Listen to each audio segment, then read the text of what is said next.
If I had to start over from scratch, this is exactly what I would do to become a music producer as fast as possible. And it's interesting because I get this question a lot of what's the fastest way that I can start making music and making it sound good and getting it out there. And I love that question because it focuses on the music and not necessarily the production side of things. Because that's the reason we all get into music production, right? Where we love music so much, we want to start making it ourselves. And the production process actually gets in the way.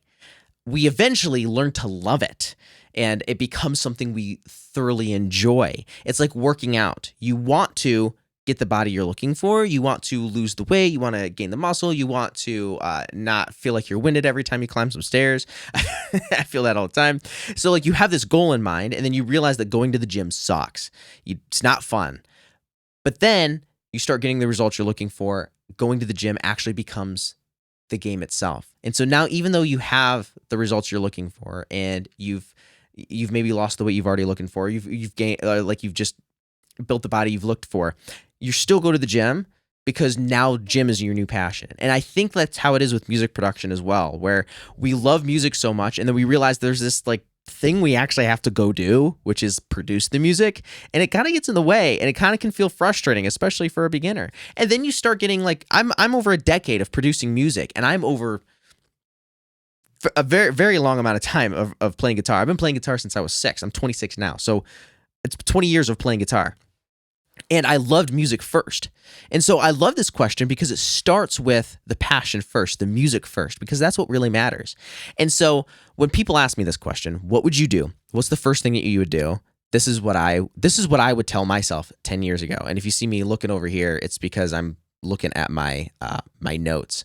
But so the first thing that I would do is I would explain to myself 10 years ago, 12 years ago, however long it's been over a decade, I would tell myself the be, do, have. And if you're not aware of the be, do, have, it's a concept where you become something, then you do something, then you have something. And a lot of people kind of get it backwards. They want to have it first. And that's not necessarily how it works. Then other people think that you have to do something first. But that doesn't really work very, very much either. You actually have to be first. And so the first thing is be a music producer. You have to kind of feel that in yourself. Okay, so now I'm a music producer. Now, what does a music producer do? I'm the kind of person who produces music. What do I do? See how like as soon as you phrase it that way, you immediately have a path to follow. And you're like, oh, I'm a music producer now. This is what I do. And so you have to become the music producer first, even if it's just for yourself. Just say it, just to embody it, because you're always going to be fighting with yourself in that case. And so having that be first is just so helpful. So become a music producer and really just kind of feel that. And then you know, what does a music producer do? And so this is fun. This is a lot of fun. So if you're wondering and you're struggling what to do as far as music production goes, here's the thing that works just so well. Our brains are backwards. They are wired in a backwards way, and you can use that to your advantage. So, for example, if I say, "Hey, what do you do to become a music producer?" You're watching this video. You're like, "I don't know. Tell me, Andrew. Tell me, please." And so, but if I told you, how would you not become a music producer? Immediately, you have answers. How would you not become a music producer? I'll give you a second to think about it. You probably wouldn't make music. You probably would come home and play video games and not make music at all. You probably wouldn't open up your laptop. Ooh, maybe you would open up your laptop, but you'd only make 8-bar loops and then you'd close it again and you'd go off. You'd never actually finish the song. You would never post anything. You would never actually get your music out there. You would never write anything. You'd probably never pick up an instrument. See how easy this is? Now, all you have to do is flip it. Do the complete opposite of that. Okay, so I would probably come home and not produce any music. Okay, now when I come home, I'm going to produce music. I would probably never pick up an instrument. Okay, I will find an instrument and play around with it, even if I know nothing about it. I'm a guitar player at heart. I love guitars. I've been playing guitar for 20 years. I know very little about the piano, but I still use the piano all the time because it kind of breaks the bounds of my career.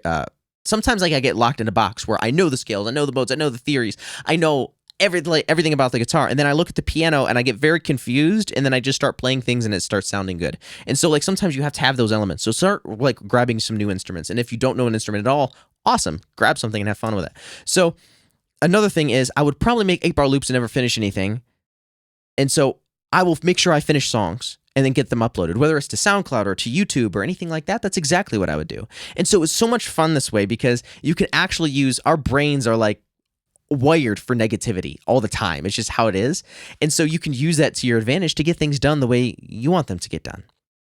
And so if I was to say, and I know this, like for me, if I was to say, list off 10 things that you're grateful for, for me, I'm like, I woke up this morning, there was coffee. You know what I mean? I'm struggling. But if I was to say, okay, name 10 things that you're not happy about right now, I'd be like, okay, my back hurts. I didn't get very much sleep last night. Like I can start like listing off all this stuff that I'm not happy about, or like I'm angry about, or whatever. And so like all you have to do is just flip that. So like because our brains are kind of focused on negative and negativity, you can use that to your advantage. And this works with everything, not just music production. You can absolutely use this everywhere. But I love using it in the music production example because it's like, okay, so how would I not become a music producer? Do the opposite of that. Do the complete opposite of that. And it's going to be really easy to know exactly what to do to not become a music producer. So all you got to do is that. And then you have. So you have the be, do, have. Now, this only works with one other thing, and I'll get to that in just a second. But now you get to have the results you're looking for. And I really want you to define this for yourself. Let me know, just let me know in the comments. Like, how do you define becoming a music producer? Are you producing music for yourself? Is this something that you want to do? Do you want to get paid for it? Do you just want to capture your own music so that way your children can listen to your songs well after you're gone? I get that one a lot too. A lot of people tell me I have these songs in my head and I would love it for my children and my grandchildren and future generations to be able to listen to these songs even after I'm gone. And is that what you're looking for? Do you want to produce music for multiple people and multiple artists like I've been doing for over 10 years? That was going to sneeze. Nope. So is that something you're into? Is that what you want to do? So you got to define this for yourself, and there's no wrong answers here. Absolutely none. There's no wrong answers, guys. It's music. It's just music. There's no wrong answers. So just define that for yourself. And then now you know what you want in order to become a music producer. Now, in order for the be, do, have to actually work, this is kind of like the key element here. And this is exactly, I would go back in time and I would tell myself, I'd look myself in the eyes and I'd say, Andrew, you're gonna want to give up. You're gonna need to stick with it long enough without thinking you're smarter than you actually are.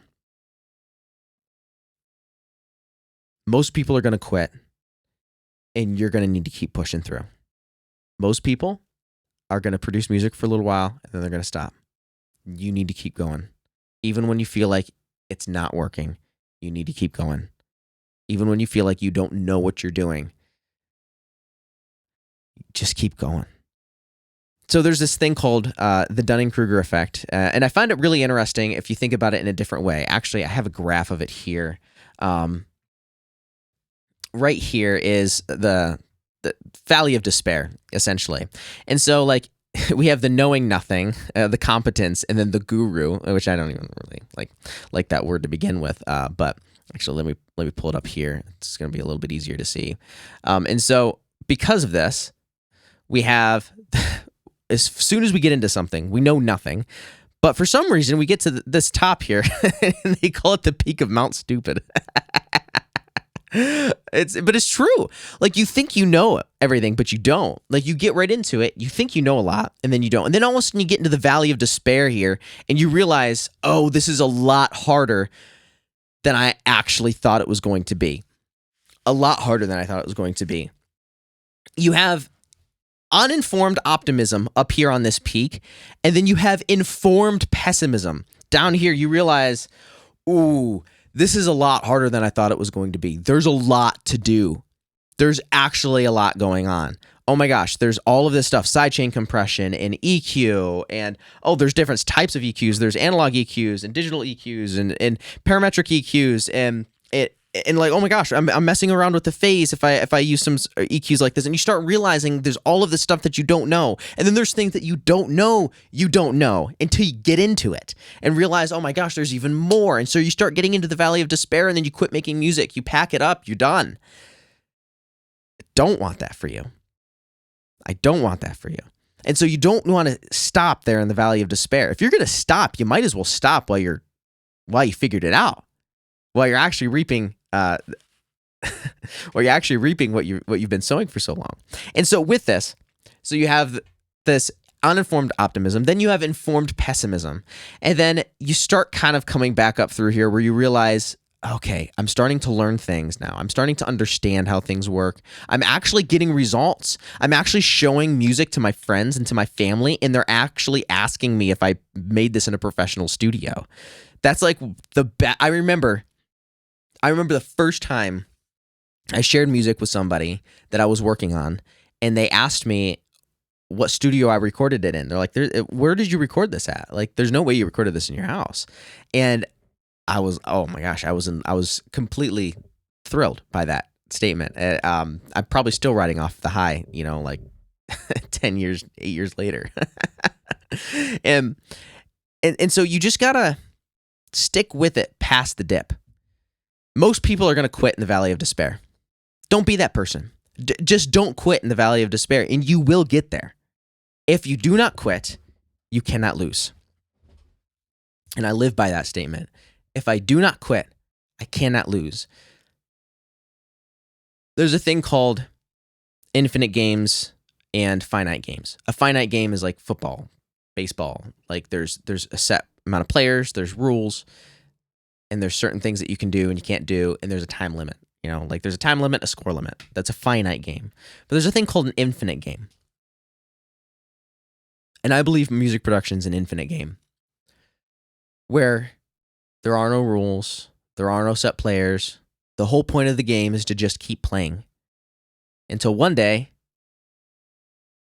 you put all the chips back into the center of the table and you walk away and somebody else comes in and starts playing.